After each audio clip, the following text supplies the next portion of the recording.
And welcome back to Clutch Time. Today we're talking about the SWBA draft, and we're going to be talking about the center position.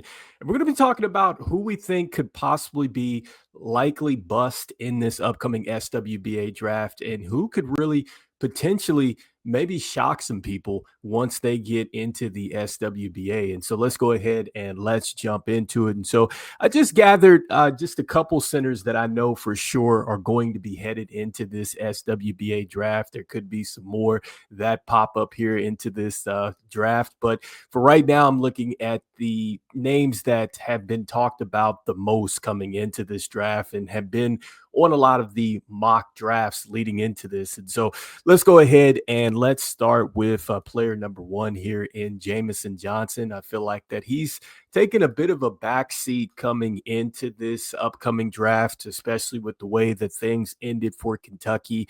I would say that that was not an impressive finish for him, and not sure if he necessarily had the most impressive finish, I think, to the season there with Kentucky. But aside from all that, I just wonder now with Jamison Johnson, is he the type of player that has the upside to play in what we call the modern SWBA style? Because we know that a lot of these offenses really are geared to get up and down the floor. They want to shoot the three ball and everything else. And there's a premium for stretch bigs at the next level. And so, with Jamison Johnson, I wonder with him, that is going to be the key. Is he going to be a guy that will ever be able to step outside of the paint?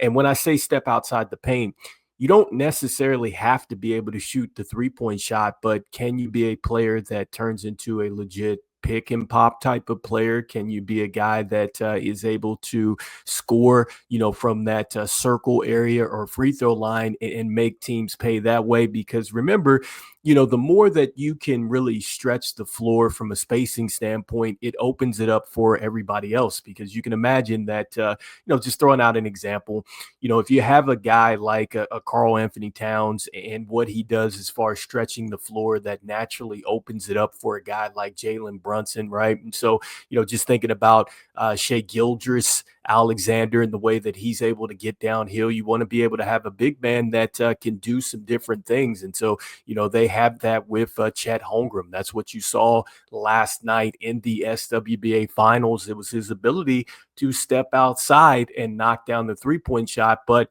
you need a center that can really stretch it and open it up for other players. And so that's going to be the biggest thing, I think, for all of these prospects, but especially a guy like Jamison Johnson. And I just wonder, from an impact standpoint, is he that guy that you're going to be able to dump it down into the post and he's going to be an absolute bucket getter? Because yes, to that extent, he was that in the, in college, but will he be able to step that up? And does that translate into the SWBA? And so that's always going to be the biggest question around every prospect, excuse me.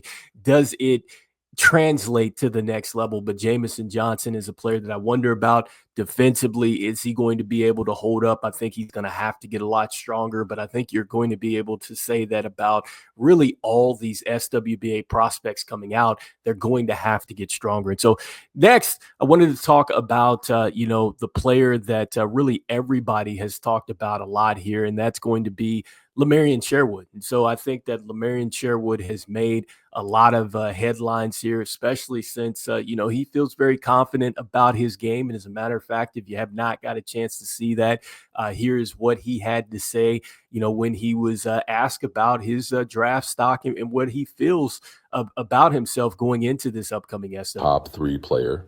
I'm a franchise changer, and I'm ready to make an impact from day one. And so there it is. I mean, this is a guy saying that he's ready to make an impact from day one. He feels like he's a franchise changer. I mean, that's something that we will find out, but I definitely love the confidence. And, I love how he's just got the 10 toes to the ground. And, man, he is standing on business here going into this SWBA draft. But we'll find out, how teams feel about him. But ultimately, I think I have really the same questions as I have with Jamison Johnson. I think that it's just a matter of can Lamarian Sherwood turn into a player that can really step outside the paint. I think it's one thing to really dominate inside. Can he be able to, play at the type of pace that is going to be necessary at the SWBA level? Because, you're going to be going against some centers that look, even if they cannot necessarily stretch the floor, they've got some wheels. They can get up and down the floor. And so he's going to have to be able to keep up with centers that way.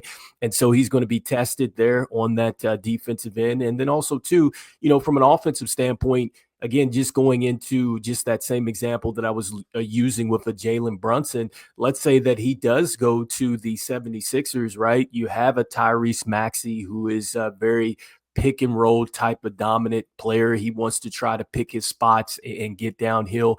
Paul George, not necessarily as much. I think he's more of a player that he likes this. He can score in tight windows and things like that. He's not the player that he used to be when he was with the Pacers, where he would kind of get down and then just, dunk on you that way. But still, you're going to have to open it up. And presuming that Jared McCain is going to be back to himself. And so I think he's a player that likes to attack the rim. And so you can't just sit there and bog down the paint, especially if you have a guy like Embiid. And so Embiid can stretch the floor, but he's not necessarily the same player that he's been over the last couple seasons. And so this is something that you have to think about with Lamarian Sherwood. And so, is it a potential that he doesn't pan out? Absolutely. But I will say this, it was definitely apparent that when he was not on the floor with Iowa, that team was different. And so, does he bring that same type of impact that might be the difference maker for a GM that's going out and getting him?